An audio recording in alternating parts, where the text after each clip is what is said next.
Hey there, viewers. Ever had that strange feeling where you return home but something just doesn't feel right anymore? Drop your experiences in the comments. I'd love to hear. Because today, what's happening to Sunita Williams after her return from space is leaving everyone shocked. And you won't believe the details. Let's get into it. Chapter 1. The Debrief. They don't talk about. I've sat through enough debriefs to know how they're supposed to go. You clock in, grab a stale coffee from the break room if you're lucky, find a seat in the back row where no one bothers you, and try not to nod off as the higher-ups run through the same checklist they always do. They flash a few graphs, smile politely when they mention how well the mission went, maybe toss in a joke about how the astronauts adjusted to gravity like pros. Then they dismiss us, and we all go back to whatever corner of NASA we crawl into. Paperwork, data entry, the usual grind. Today wasn't any different. At least, it didn't seem like it at first. I'd barely gotten my second sip of lukewarm coffee when the presentation started. Room was half full, faces I recognized but never bothered to learn names, a mix of contractors like me, a few junior analysts, maybe one or two medical officers fresh out of school. No one is important. No one is high profile. They save the real meetings, the ones that decide what actually happens, for a different room. One with fewer eyes and more security clearance. The presenter, some admin guy with glasses who didn't look like he'd slept in a week, clicked through the first few slides. Overview of the mission, ISS expedition, duration successful re-entry. The names flashed up. Sunita Williams, Butch Wilmore, public favorites, national treasures, the usual. According to the slides, everything went as expected. Routine physical adjustments, minor muscle loss, nothing abnormal, sleep patterns within typical post-mission ranges, no signs of psychological stress, all smiles. I wasn't really paying attention until they moved to the health monitoring section. That's supposed to be my bread and butter, astronaut rehabilitation, getting them walking straight, eating properly, sleeping like normal humans again. Most folks don't think about what happens after the ticker tape parades. The body isn't designed to spend months floating weightless. Your muscles shrink, your bones thin out, your sense of balance gets scrambled. It's my job to watch the numbers, tweak the recovery protocols, and make sure they don't fall apart while everyone's celebrating. But something about the way the presenter skimmed through the charts bugged me. Too fast, no real elaboration.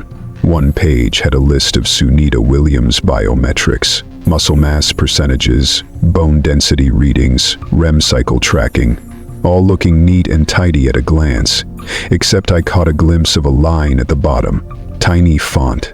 It said, "Non-standard observation logged, see internal file 47B.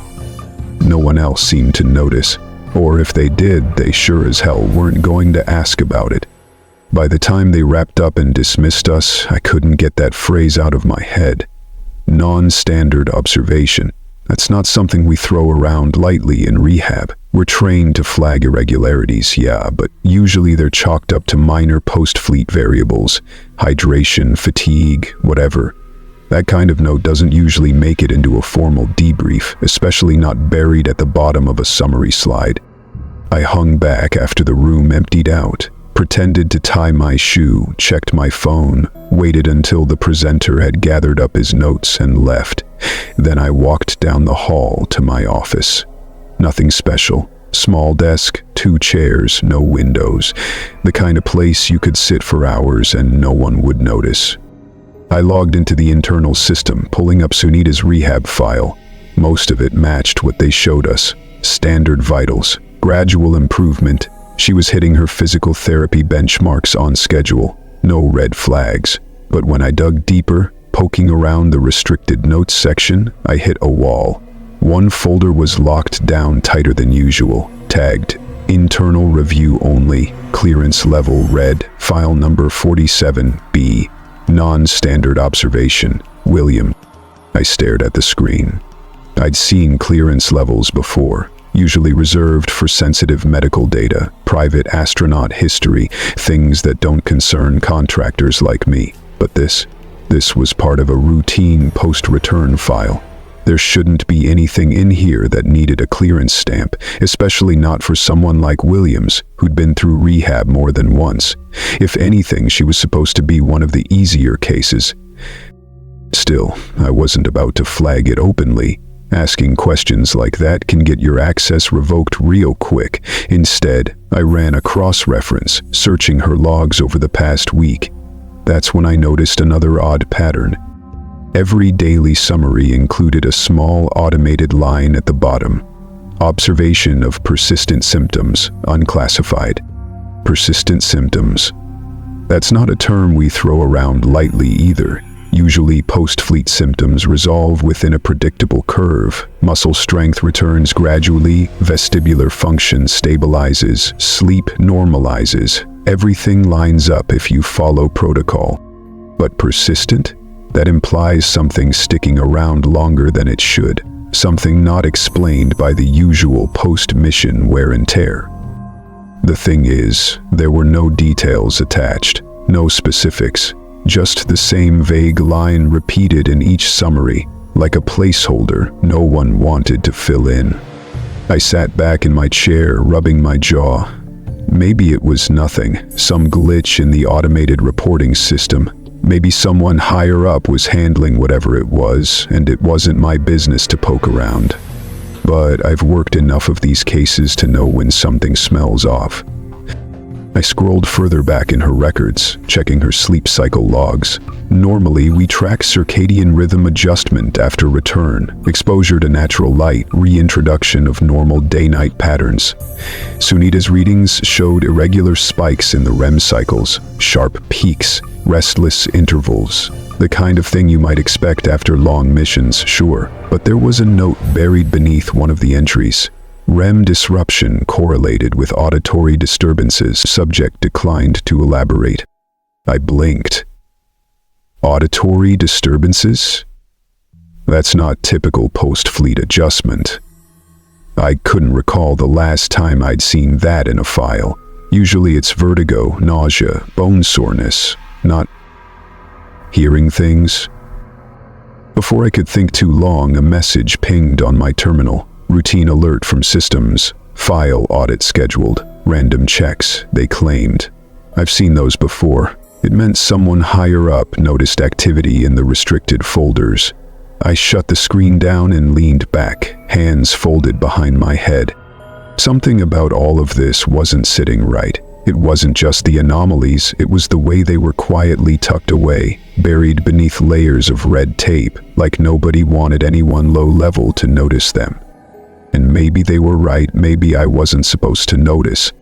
But now that I had, I couldn't shake the feeling crawling under my skin, like there was more here, something they weren't talking about in those polished debriefs. Persistent symptoms, non-standard observations. What exactly had Sunita Williams brought back with her? Chapter 2, Unaccounted Signals.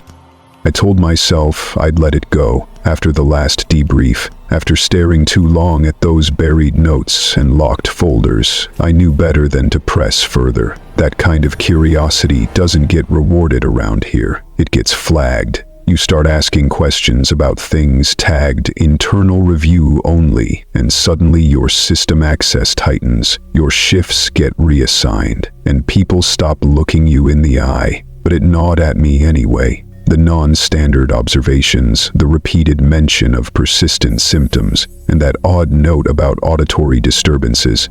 It stuck, like a splinter under the skin. The more I tried to ignore it, the more noticeable it became. So by the time I was back at my desk the next day, staring at the same innocuous reports I'd seen 100 times, I found myself opening up the comms log database, telling myself it was routine, that I was just being thorough. The system's nothing flashy. Rows and rows of time-stamped logs, color-coded based on transmission type. Green for normal traffic, yellow for flagged irregularities, red for security-level transmissions. Most of it's automated telemetry, background noise that nobody looks twice at. Bursts of data pinged back and forth between the ISS and ground control. Routine system checks, vitals, environmental readouts. I scrolled past the bulk of it, eyes skimming for anything unusual in the last stretch of Sunita's mission. It's tedious work, like sifting through sand looking for a piece of glass, but patterns jump out if you know where to look. It didn't take long before something caught my eye. In the final week before re-entry, there were several yellow-coded entries, brief transmission gaps, seconds long. At first glance, nothing alarming. Solar interference, comms equipment glitches, the usual culprits. But they were clustered oddly, spaced out in a way that didn't match the usual noise. And more importantly, the timestamps didn't have accompanying error reports. Normally, every comm blackout gets logged with a cause: hardware malfunction, environmental disruption. These entries had no such tags. Just silence. I kept digging. There's an internal tool buried deeper in the system, one not on the standard dashboard, something older, almost forgotten, meant for compiling raw audio files before they're scrubbed and filed away. Half the staff doesn't even know it exists. I navigated to it out of habit, almost unconsciously, and pulled up the archives tagged to Sunita's return window. Rows of audio logs loaded up. Most were standard mission control prompts, equipment checks, Sunita and Butch's voices sounding calm, professional, routine. Then, nestled near the end, a small log caught my attention. Unlabeled, no official transcript attached, just a file name and a timestamp falling right in the middle of one of those silent gaps. I hesitated. Files like that don't get left without a reason.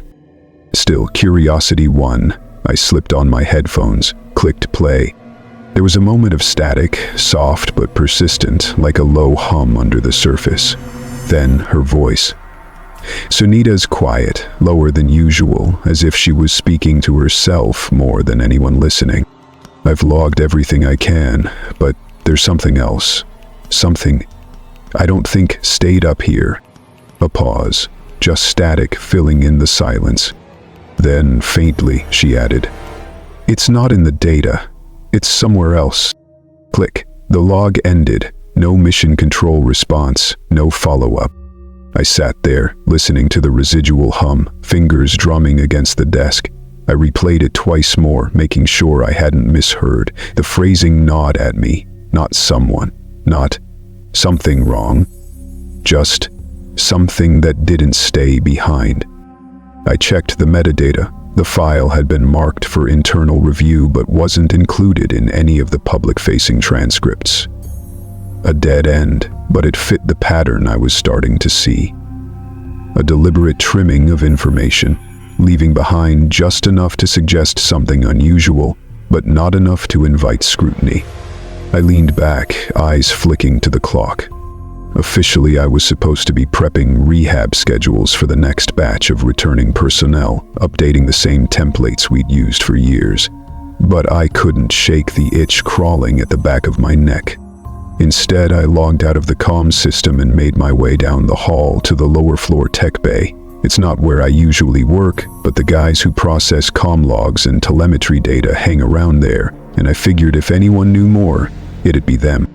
The place had that permanent hum, servers running non-stop, fluorescent lights flickering faintly overhead. A couple of technicians hunched over terminals. One of them I recognized from prior projects, name tag half tucked into his jacket. Mark something. He didn't look up until I cleared my throat. "Hey," I said casually, "quick question for you." He glanced over, wary. People don't usually drop in without reason. I was reviewing some of the comm logs from William's mission, I continued, keeping my tone light. Noticed a few gaps, nothing major, but any idea if they logged packet losses for those periods? He frowned slightly, wiping his palms on his jeans. "You'd have to check with control. Most of that stuff's pre-processed before we see it." I shrugged, leaning a little closer. "Off the record, though, you ever see packets just disappear? No error tags, no system fault logged?" He hesitated, a beat too long. "Sometimes data gets rerouted," he said finally. "Not everything makes it into public files. Standard filtering. I raised an eyebrow. Filtered by who? He didn't answer, just glanced around the room, lowering his voice slightly. Look, man, half the comm logs don't even hit the main server. Sometimes things get flagged higher up before we process it, especially if there's anomalies. Anomalies? Like? He shrugged, non-committal. Interference, signal drift, stuff that's above my pay grade. I thanked him and left it at that, no point pressing. But the answer told me enough. The missing data wasn't accidental. It was routed somewhere else before it even touched the systems we were allowed to see. On my way back upstairs, I passed by the rehab ward, quiet at this hour. Most of the astronauts we cycle through spend their first few weeks in structured routines, tightly monitored, physical therapy, meal schedules, sleep studies. I'd memorized the protocols long ago, but just before I reached my office, I caught voices echoing from the nurses' station. Two of the rehab staff standing just out of sight. I paused, pretending to check my phone. She asked to switch her sessions again. One of them murmured. Her voice hushed. Said the noise was worse today. Noise? She didn't explain, just said it's louder at night.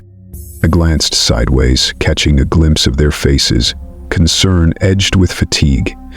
I waited until they moved off before heading back to my desk, pulse ticking a little faster. Sunita Williams wasn't someone who rattled easy. She'd spent months in space, logged more EVA hours than most people could dream of. You don't come back from that and get spooked by a little background hum. But between the altered rehab schedule, the silent comm gaps, and that strange voice log, it felt like something else entirely. Something no one wanted to put on record. Chapter 3. The Gray Matter Mystery.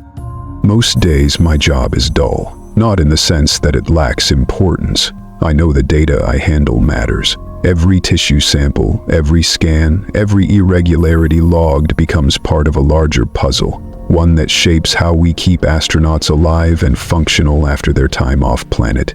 But it's predictable. The body breaks down in space the same way it always has. Muscles shrink, bones lose density, skin shows signs of stress from radiation. I've seen the same patterns repeat themselves over and over, enough times that I don't even need to look at the name on the file to know what the scans will show. Which is why when Sunita Williams' evaluation data started coming in, I expected routine. She'd been up before, spent months aboard the ISS, and bounced back each time. I anticipated nothing more than the usual rehab curve. Declines where expected, gradual recovery logged without incident. At first glance, her initial tests seemed to confirm that. Blood work within acceptable ranges, vitamin D levels lower than baseline but nothing unusual, muscle tissue slightly atrophied but responding to therapy.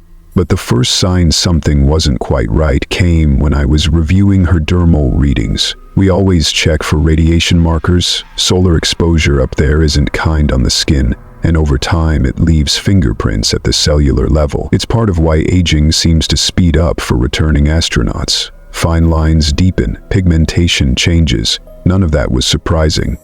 What did catch my attention was the rate. Sunita's hair was graying, and not in a gradual, natural arc. Accelerated, like something had flipped a switch mid-mission. The photographs taken when she boarded compared to those snapped during her last week on the station were stark. The dark strands she was known for had faded rapidly, unevenly, almost brittle. I'd seen photos circulate in the public news, casual chatter about how space aged even the toughest among us, but when I ran a closer spectrometry analysis of the keratin samples taken post-return, it didn't match typical radiation-induced changes. Instead, there were trace mineral deposits embedded deep in the shaft, foreign crystalline structures that didn't line up with the usual atmospheric particle exposure we account for. I thought maybe contamination, it happens, lab errors, cross-sample interference, so I requested a second sample, ran the analysis again, personally overseeing the process to eliminate the possibility of mishandling. The results were the same. The deposits were back, almost microscopic but consistent. elements present in unusual ratios, some isotopes that didn't align with known terrestrial patterns. Not unheard of, but off. It wasn't enough to sound an alarm. Anomalies pop up. Part of our job is to explain them away logically. Differences in environmental exposure, unanticipated variables. I told myself I'd mention it in her next report, but kept my notes to myself for now. No need to flag something if I couldn't back it up yet. It was later, during the bone density scans, when things shifted from mildly unusual to deeply unsettling. I've studied enough post-fleet bone degradation to recognize the typical patterns. Long stints in microgravity always show a clear trajectory. Uniform loss concentrated around weight-bearing regions. Ships, femur, lumbar spine. Rehabilitation protocols are designed around that knowledge, targeting those weaknesses for recovery. But Sunita's scans painted a different picture. The loss wasn't uniform. Pockets of density depletion appeared scattered, irregularly, like something had selectively targeted areas in no clear anatomical pattern. Worse, some areas showed early signs of microfractures, hairline, tiny fissures that shouldn't have developed this soon post-return. These aren't the kind of things that happen randomly, especially not to someone with her flight history, who knows how to mitigate bone loss better than most. I double-checked calibration, re-ran the scan with another technician present. The readings remained consistent. I even pulled up comparative scans from her previous missions, overlaying them side by side. Whatever was happening now hadn't appeared before. The more I stared at the data, the more a thought gnawed at me. What if it wasn't just residual damage from microgravity or the typical environmental factors? What if something new had been introduced? Protocol dictated I forward the scan reports with standard notation, flagging the irregularities as needing further observation. But I hesitated. I couldn't shake the feeling that the answers wouldn't come from waiting weeks to see if recovery improved. I wanted to dig deeper, but there are limits to what we're officially allowed to do without triggering higher clearance reviews. Every test ordered, every sample request, it all leaves a trail. Still, there's always room to maneuver if you know where to look. That evening, after most of the main staff had cleared out, I stayed behind under the pretense of finishing paperwork. I pulled one of the unused tissue samples we'd stored, routine blood draw discarded after the primary tests came back clean. I prepped a run through a more detailed mass spectrometer, something we rarely do on returning astronauts unless there's a flagged issue. It's the kind of test that's too expensive and time-consuming to justify without reason. But at this point, I had enough reasons gnawing at me to risk bending procedure. The machine hummed quietly, processing the sample. I kept glancing at the output screen, half expecting the usual breakdown of trace minerals, isotopes, normal levels of radiation-induced markers. But as the scan completed, the data compiled in front of me, and the numbers started registering, my stomach tightened.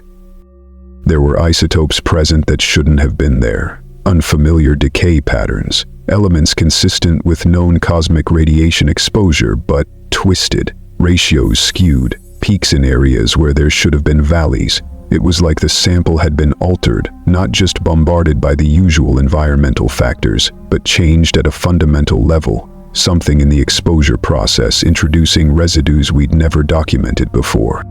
I ran it again, same result. It felt like I was staring at something beyond the edges of my understanding, like there was a missing piece no one was acknowledging. At this point, most people would have flagged it, elevated it to the next level, filed an official inquiry. But something held me back. Part of it was self-preservation. I've seen how quickly questions like these get shut down. Files disappear. Emails go unanswered. Suddenly you're reassigned to another department with no explanation. I wasn't ready for that. And part of it was the nagging suspicion that someone already knew. That the patterns weren't accidental. That whatever was happening had been noticed long before I caught it. I drafted a report anyway, Formal, clinical, filled with enough medical jargon to sound routine.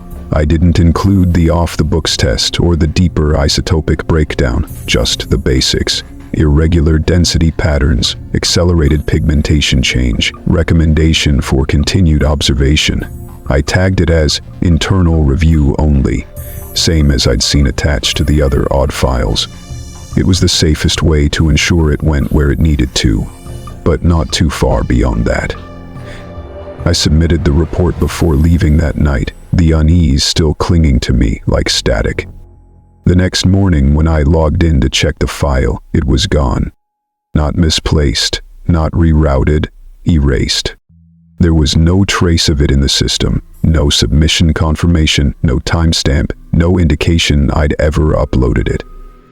For a long moment, I just sat there, staring at the empty screen, feeling that creeping coldness slide down my spine. I've worked in this system long enough to know that files don't vanish by accident. Someone had seen it and decided it didn't need to be there anymore. And I couldn't help but wonder if this was the same hand quietly trimming everything else. All the odd pieces that didn't fit the neat public story of Sunita Williams' return. Chapter 4. Distorted Frequencies. There's a rhythm to the systems here, one you only notice after years of working in the background. Data flows like water, constant and predictable. Telemetry streams from the ISS pinging Earth-based servers every few seconds, packets stacked on packets, checksums verifying themselves, redundancies kicking in when necessary. It's orderly, clean. Every line of code, every transmission has a place, logged, time-stamped, filed away. I know it intimately. That's why they bring people like me in when the rhythm gets interrupted. When I first got the call, it wasn't anything out of the ordinary. Just a brief memo flagged low priority anomalous access attempt in archived ISS telemetry files, nothing urgent. These things happen from time to time. Contractors get curious, new techs pull up the wrong logs by accident. 9 times out of 10, it's a rookie mistake.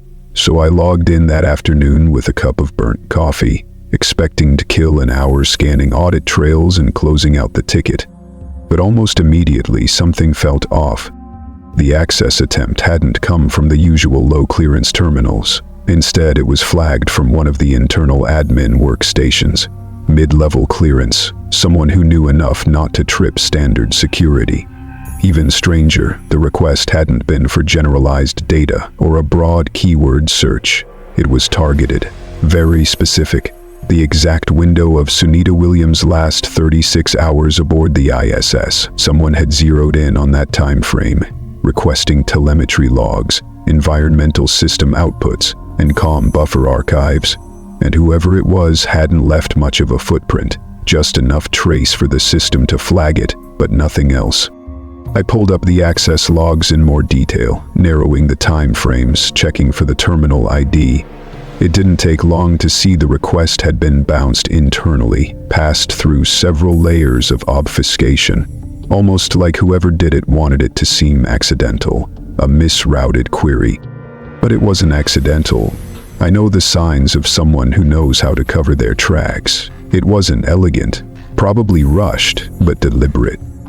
The thing about telemetry data is, on the surface, it's mind-numbingly boring. Endless streams of numbers, environmental readouts, atmospheric readings, fuel levels, power usage, radiation exposure metrics. 99% of it is noise, there to be stored and forgotten unless something goes wrong.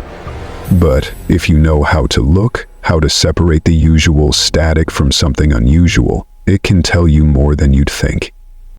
Curiosity got the better of me. Instead of just flagging the unauthorized access and closing it out like I was supposed to, I decided to check the same logs. The requested files weren't restricted at my clearance level, just buried. No one cared much about the archives after a mission wrapped. Most people focused on the high-priority files, the ones meant for public releases, press summaries, internal debriefs. I started combing through the telemetry from Sunita's last days aboard the ISS, letting the data flow across the screen. At first, it was what I expected. Standard power usage spikes, maneuvering thruster logs, oxygen scrubber activity, all routine. But about halfway through, I noticed a pattern I couldn't explain. There were power fluctuations registered on the station. Small, fractional, barely outside the margin of error, but they weren't tied to any scheduled systems checks, no hardware recalibrations or dockings. The logs showed minor energy draw increases occurring at seemingly random intervals. They lasted only seconds, just enough to register before returning to baseline. Normally, these wouldn't raise alarms. The ISS has backups and redundancies built in. Power shifts happen, but when I cross-referenced them with the internal logs, there was something stranger. Each fluctuation coincided precisely with a temporary comms buffer purge. Not a full transmission loss, just enough data packets deleted midstream, no explanation logged. And it happened repeatedly, quiet, deliberate, never flagged in the official reports. I felt my fingers tighten on the mouse. Purging comms data isn't something that happens by accident. Those buffers are designed to hold redundancy in case of loss. You don't clear them without intent. The more I dug, the more uneasy I felt. Hidden in the internal environmental reports was another anomaly, a slight variance in electromagnetic readings in the station's vicinity, recorded but left untagged. Again, nothing drastic, but when I overlaid the power fluctuations, buffer purges, and EM variances, they all aligned in time. 36 hours where the ISS behaved like something else was tapping into its systems, draining just enough to leave a fingerprint without setting off any alarms. You are...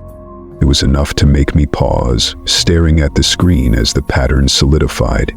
I've worked enough long nights securing telemetry data, patching vulnerabilities, to recognize when something doesn't fit. The real kicker came when I traced one more log buried deep in the system. A flagged event marker, not visible unless you specifically searched for it. The tag read, Echo, Signal Event, Source Unknown. No attached explanation, no context, just those words, sitting there like a forgotten red flag. That's not standard nomenclature. We don't label anything source unknown without a follow-up, and yet there it was, quietly sitting in the middle of Sunita's final ISS data stream. I leaned back, heart thudding, slower but heavier. Whoever accessed these files before me knew exactly what they were looking for. I sat there a while, debating my next move. I knew better than to report it up the chain. This wasn't something that would earn me a commendation. If anything, I'd find my access privileges revoked by the end of the day, quietly sidelined. But I also knew I couldn't sit on it. There were only a handful of people I trusted enough to bring into this, and fewer still who had a reason to care. Then I remembered Adrian Malik. We'd crossed paths once or twice over the years. Nothing official, just casual conversation in the cafeteria, mutual grumbling about overworked systems. He wasn't the kind to dig unnecessarily, but I knew he'd been looped into the post-mission rehab protocols for this return. If anyone else had seen something unusual, it'd be him. I hesitated, then drafted a quick, unsanctioned message. Simple, no traceable keywords. Just a suggestion to meet after hours, off-network, somewhere away from the system terminals. The moment I hit send, I felt the tension settle deeper in my chest. Something happened on that station. Something no one wanted logged. And now I was starting to see why. Chapter 5. Auditory Residue. There's a rhythm to astronauts, a cadence to how they return, how they unravel quietly in the weeks following descent. It's something they don't teach you in school but becomes second nature after enough post-mission interviews. You can see it in the eyes, the flicker of relief as their boots touch down, the forced patience as they're shuffled through physical therapy, medical evaluations, press appearances. But beneath it all, there's always something fragile. It's not weakness, it's an adjustment. The body remembers gravity long before the mind does. I've guided dozens of them through it, read the same patterns in their speech, their sleep reports, the guarded way they answer certain questions, which is why Sunita Williams had me on edge from the first session. She sat across from me, posture straight, every answer measured down to the syllable. It wasn't unusual. Astronauts are trained to maintain composure, to compartmentalize, but there was something else beneath her stillness, something taut. I watched her eyes, how they didn't settle, scanning the corners of my office, like she was listening for something I couldn't hear. I'd seen astronauts struggle before, their sleep riddled with shifts, vivid dreams of floating endlessly, or brief flashes of panic when they misjudged gravity and stumbled. Those were normal. Expected, even. But Sunita didn't talk about her dreams. When I nudged her gently in that direction, she redirected, changed subjects, politely but firmly. It was the way she described her nights that first made me pause. Not nightmares, she insisted. Not exactly, just noise. A sound she couldn't place. Faint, mechanical, a soft hum layered with something sharper underneath. She said it followed her, not in the way that sounds carry in a room, but like it lingered at the edge of perception, just beyond reach.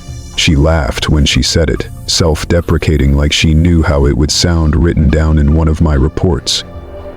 At first, I chalked it up to residual adjustment.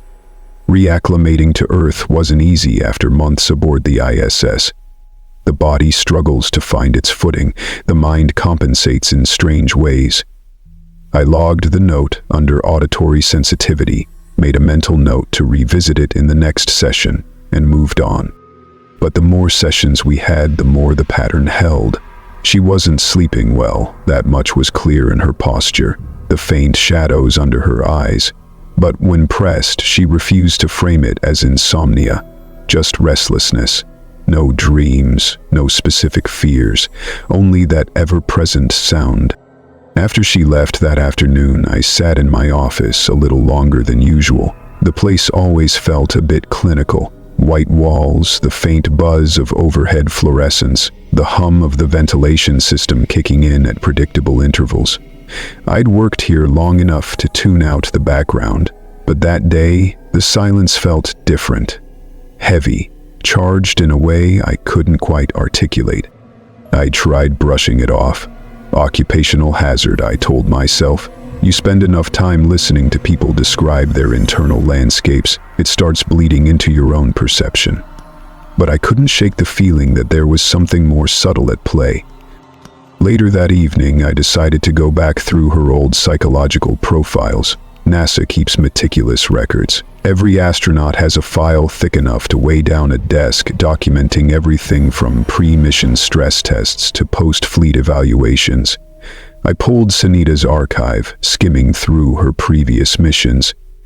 Her prior reports read like textbook cases, resilient, adaptable, steady under pressure, minor adjustment periods, nothing unusual, no mention of auditory distortions, no references to mechanical humming, vertigo, or sensory anomalies. That inconsistency stuck with me. You don't develop new post-mission symptoms out of nowhere. Not after multiple long-duration flights. Patterns remain consistent. Deviations usually have triggers, stressful events, physical injury, something tangible. But there was nothing in the mission logs to suggest such an event.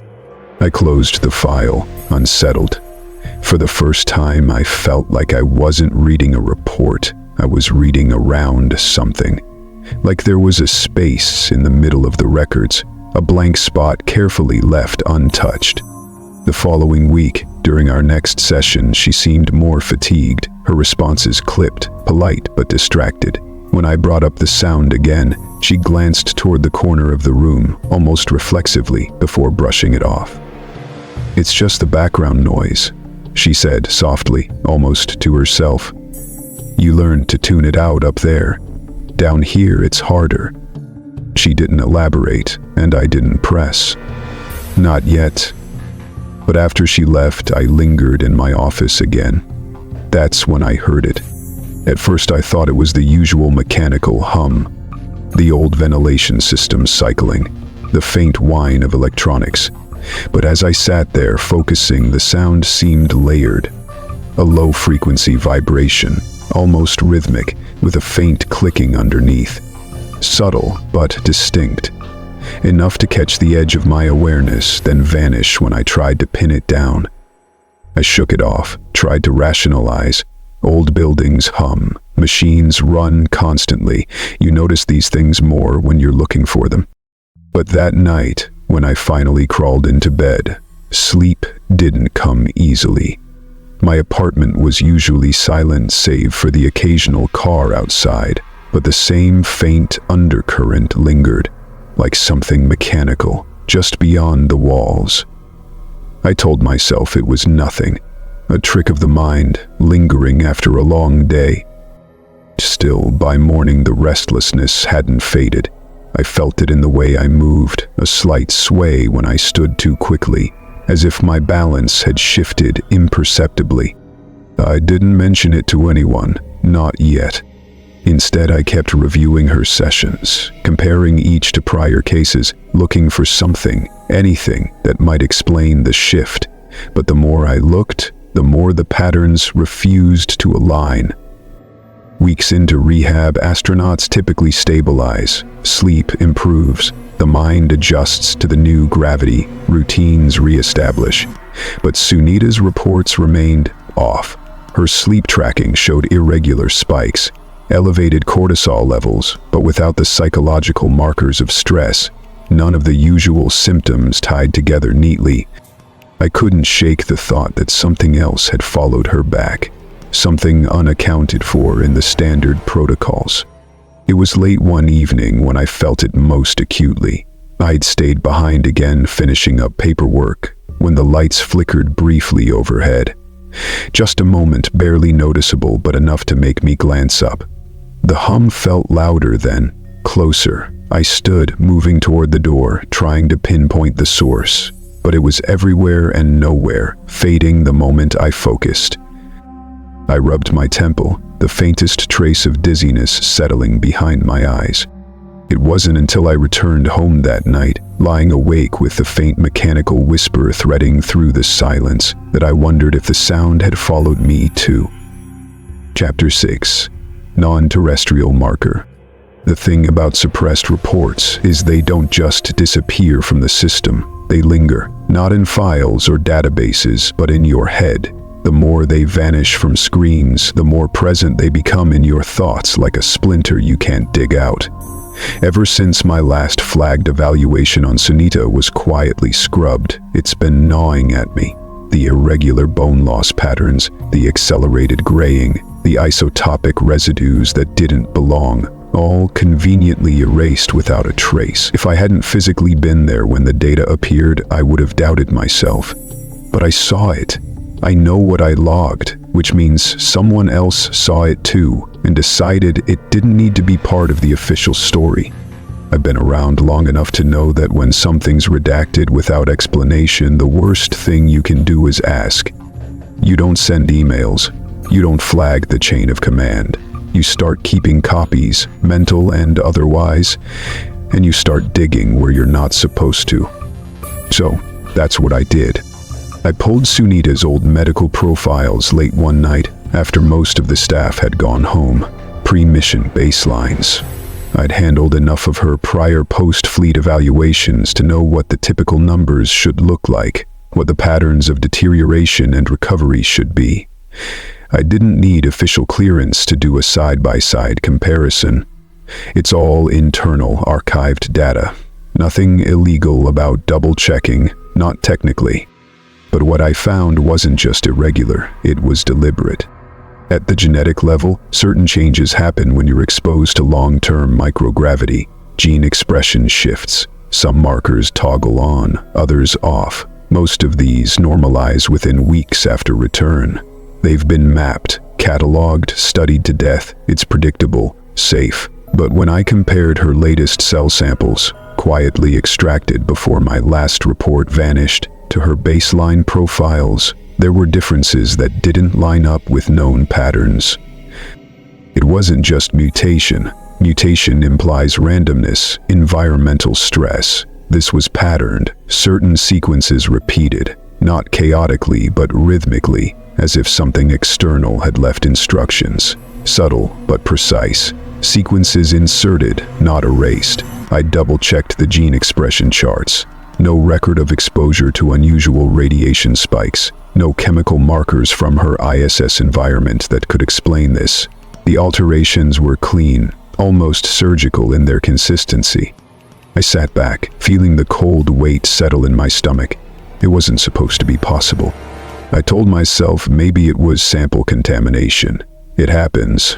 The thought gave me an excuse to keep looking without letting panic in. So I ran another test. I needed a control. Something fresh, something I could verify hadn't passed through the same post-return protocols.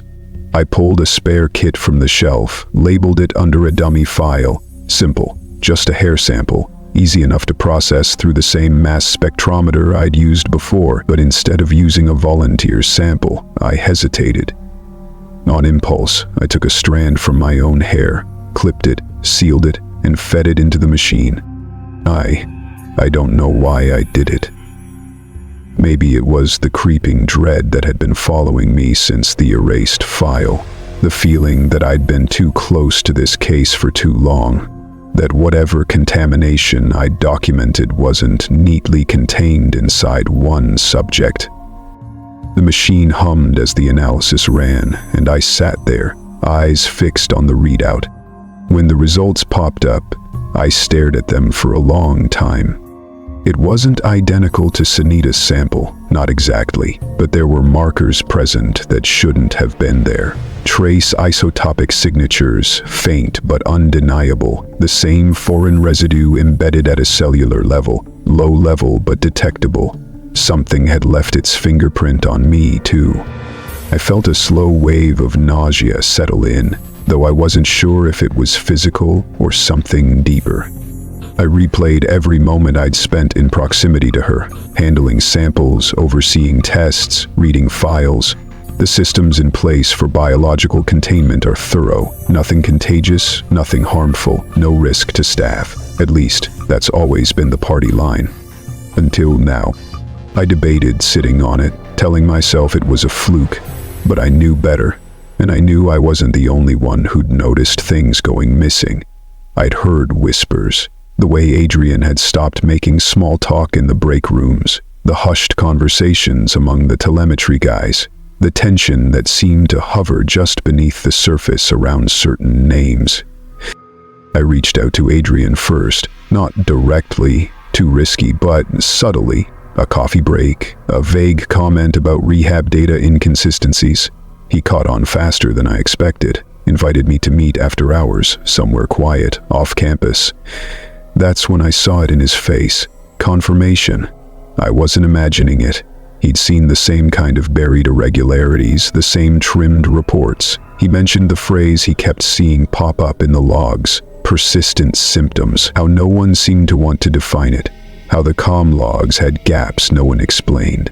Naveen was harder to track down, but eventually Adrian looped him in. We met in an empty lot, headlights off, phones left behind. It felt ridiculous cloak and dagger nonsense, but I didn't laugh when Naveen started showing us telemetry anomalies on his tablet, power fluctuations during the mission, buffer purges that aligned with unexplained electromagnetic shifts, and one flagged log buried deep. Echo signal event, source unknown. None of us said it aloud, but we didn't need to. Something had happened on the station, something they didn't want to document, and none of us could shake the growing feeling that whatever it was, it hadn't stayed behind. I told them about the isotopic traces, about the genetic markers in Sunita's samples, and what I'd found in my own. I kept my voice steady, clinical, but inside, I felt the weight pressing down harder with every word. We sat there a long time, not speaking. The pieces fit too neatly now. It wasn't coincidence. It wasn't procedural oversight. Then, Adrian mentioned the latest thing he'd heard, a rumor from one of the lower-tier rehab staff, that Sunita's schedule had abruptly been cleared. No more routine evaluations, no more public-facing appearances. She'd been moved off-site to an isolated facility. No official announcement, no internal memo circulated. The kind of reassignment you only notice if you're paying attention. It was the final confirmation. Whatever she'd brought back, they were trying to contain it. But the question none of us wanted to ask out loud lingered anyway. Was it already too late? Chapter 7. Quarantine Directive. I've seen quiet orders come through before. Every organization has its ways of burying things. Redirection memos, harmless-looking transfer notices, sudden schedule changes. It's how they keep the machine running smooth, how they avoid anyone asking too many questions. But when the order came through about Sunita Williams, it didn't follow the usual pattern. It wasn't a formal memo. It wasn't even an official document, just a brief line of code embedded in the personnel management system, redirecting her rehabilitation schedule to a location I'd never seen referenced before. A site flagged under biological quarantine protocols. No further details, no timestamp, no author's signature. It wasn't public, of course, not something anyone in the standard chain of command would notice. It sat quietly behind the scenes, accessible only if you knew exactly where to look. And I only found it because, for the past few weeks, I hadn't been doing my job the way I was supposed to. After meeting with Adrian and Kira, everything had shifted. I'd spent years in this system, trusted it, believed that if there were anomalies, if there were red flags, they'd be dealt with properly, escalated to the right people. But seeing the gaps stack up, telemetry wiped clean, environmental reports redacted, genetic markers showing something entirely alien, I stopped believing in the official processes. You don't wipe files like that because they're harmless. I kept monitoring access logs after hours, quietly flagging any patterns. It didn't take long before I started noticing a consistent trend. Personnel assignments shuffled around without explanation. Analysts who'd been working on the ISS data streams suddenly reassigned to unrelated projects. Network admins quietly rotated out. Every few days, access credentials for certain archived files were revoked entirely, permissions rerouted. But it was more than just cleanup. There were digital fingerprints everywhere. Server purges, metadata stripped clean, logs erased midstream. Someone was going through the system piece by piece, excising any trace of the anomalies we'd uncovered. They weren't wiping everything, just enough to leave gaps so wide no one without context would even notice what was missing. It felt like the floor shifting beneath me.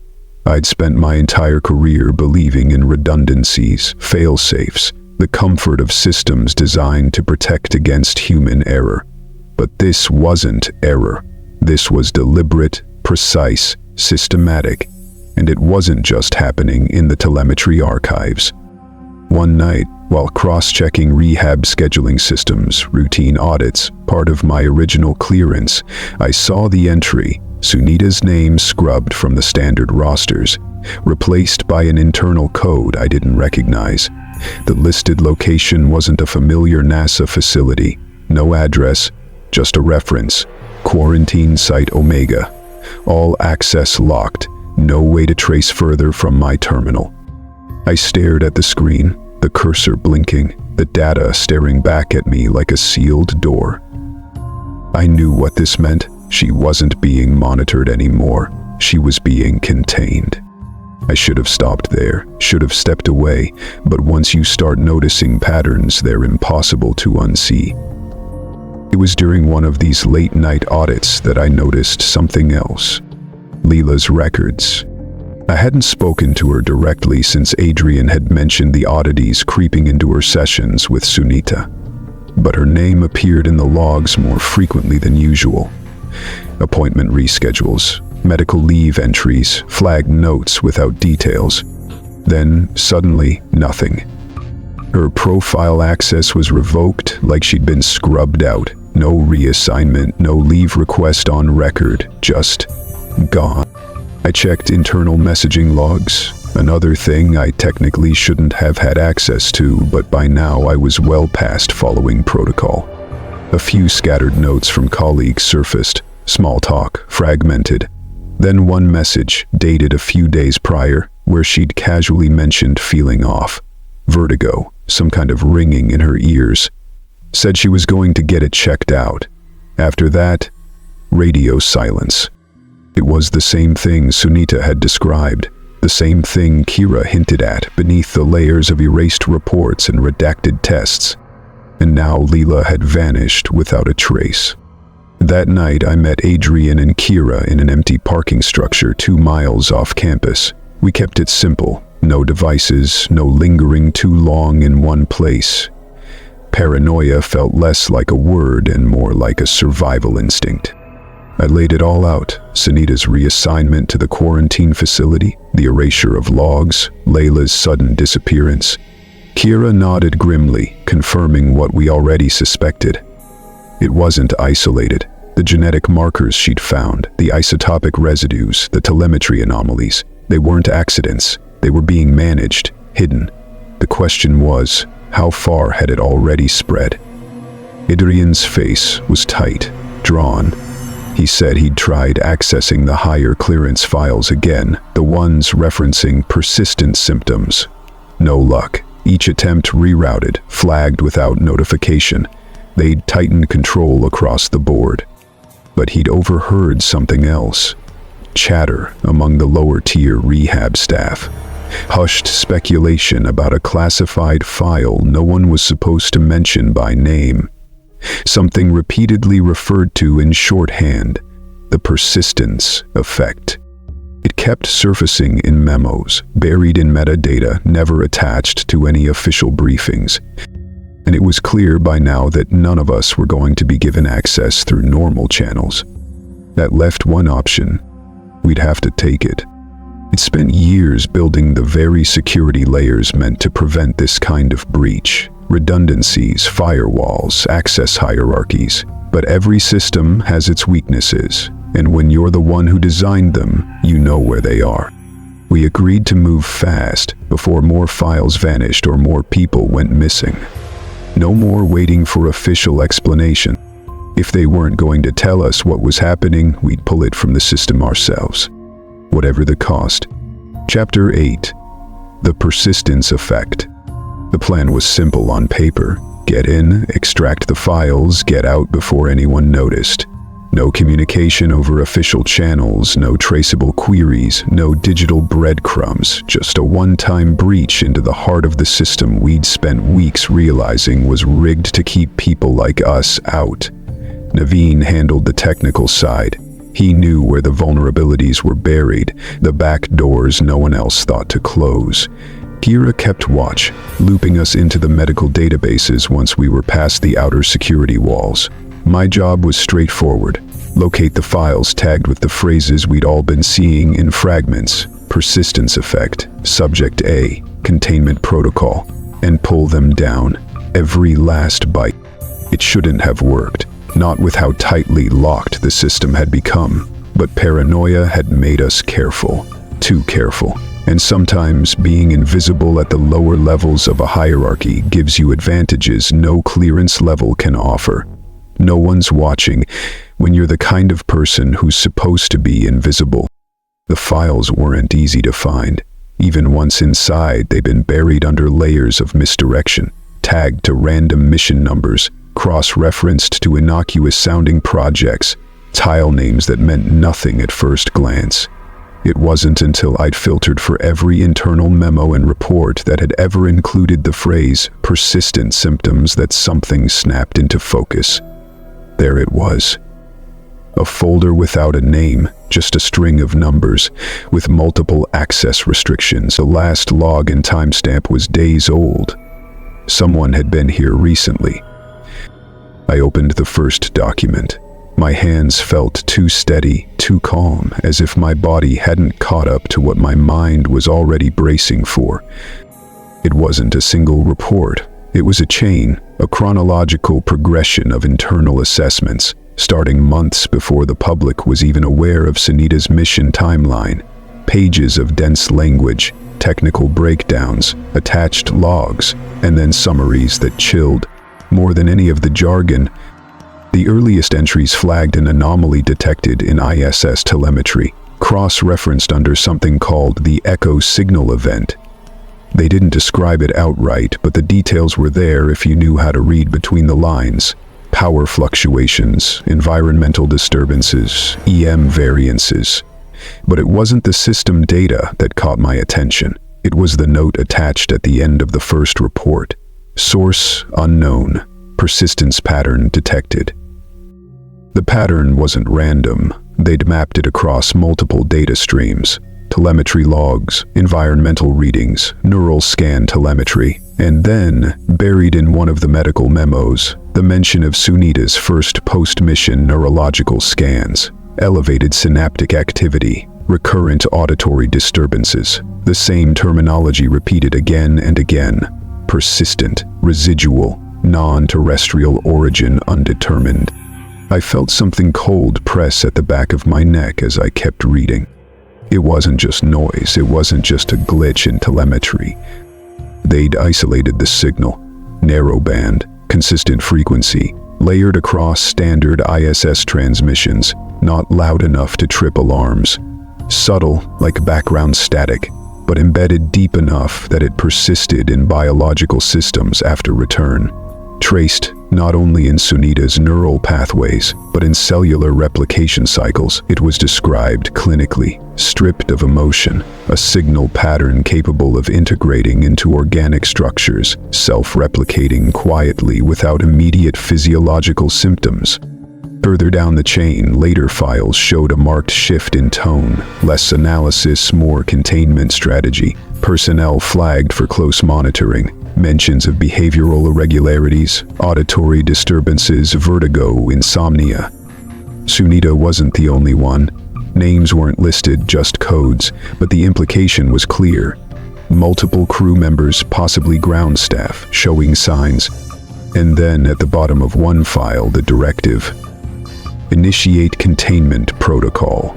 Relocation of affected personnel to off-site quarantine. Suppression of internal documentation. All monitoring to be conducted under restricted access clearance.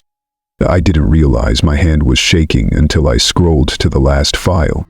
A single page, no technical jargon, no graphs, just one line. Persistence effect deemed non-isolated. Monitor for extended transmission beyond initial subjects. I stared at the words until they blurred, trying to process what that meant. It wasn't contained. It wasn't localized. They knew it had spread, or at least they suspected it had. That's when I noticed something else. The final access logs showed one recent entry tagged to a lower-level profile, something that shouldn't have been anywhere near these files. I checked the ID, Leela Moreau. She'd accessed the same folder days before she vanished. The pieces snapped together too quickly. Her last comments about vertigo, her disappearance, the quiet lockdown of Sunita's profile, none of it was coincidence. I downloaded copies, wiped the access logs as best I could, and closed the terminal. Every nerve in my body stretched thin. We met back at the same empty lot. No one spoke for a long time as I passed the files to Kira and Naveen, watching their faces harden as they scrolled through the same reports. It was confirmation, but not comfort. I don't remember how long we stood there, the air thick and silent. Eventually, we laughed. That night, I couldn't sleep. The apartment felt wrong, too quiet, but also not quiet enough. Every appliance hum, every distant vibration felt sharper, like something tuned to the wrong frequency, just on the edge of perception. I sat up, pressing my palms to my temples, feeling the faintest pulse of something under my skin. It was subtle, but it was there, and I finally understood what they meant. It doesn't stay behind.